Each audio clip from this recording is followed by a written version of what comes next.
remember going into surgery, my surgeon holding my hand and saying, "Jenna, we're not going to find anything. It's going to be okay."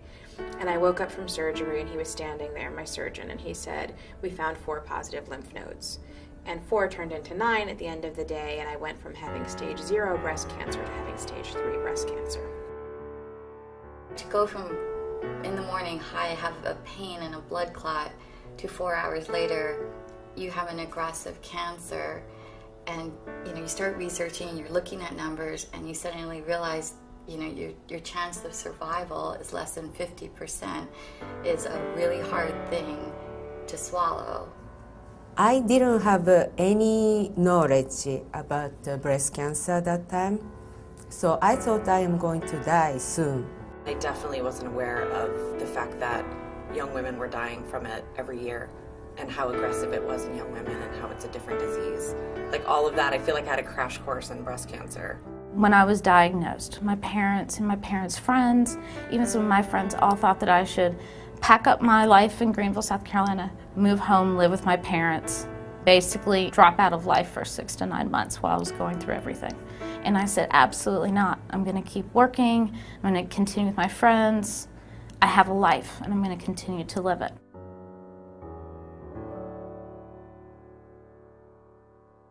During my surgeries, I saw a sign that said, if you'd like to connect with other women who have had breast cancer, call this number at the hospital.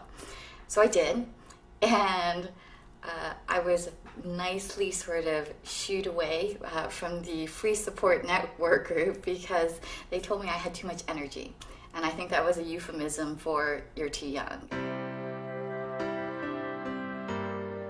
You have women who are being diagnosed later because they're young, and they have more aggressive disease, and doctors don't necessarily know how to treat us. You combine all those things together and you can sort of start to see a picture of a very difficult situation. One day when I started to lose my hair and I was really freaking out, I had to go get fitted for a wig, and it was like all these things were changing, my body was changing, it was just like a crazy time. It was like when the disease really became reality for me. I decided that was the day that I was going to get in touch with the Young Survivor Coalition. I was like, okay, I need support, I need to talk to someone.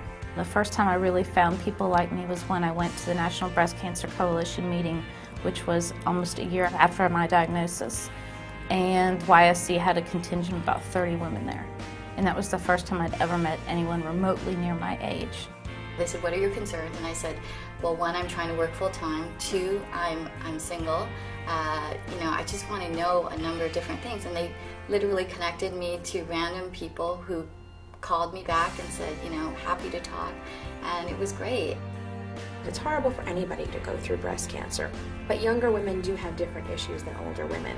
And you want to make sure that you get those issues addressed. It helped me sort of take control of the whole experience. The information that I got there was like invaluable, and I was able to make informed decisions when I went to see doctors. I just felt more confident about what I was going through, and for the first time actually felt like, okay, I could actually do this and be okay.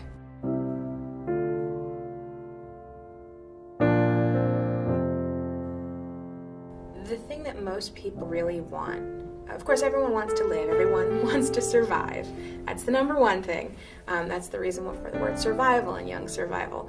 But the other thing is you want some kind of quality of life, and you want understanding, and you want connections, and you want to feel like you have support. And that's, for me, the biggest thing, that I've gotten great, wonderful support from the women who I've met through the Young Survival Coalition. It's that feeling of having someone there that can support you, that understands exactly what you're feeling like on any given day. And we all come from very different walks of life.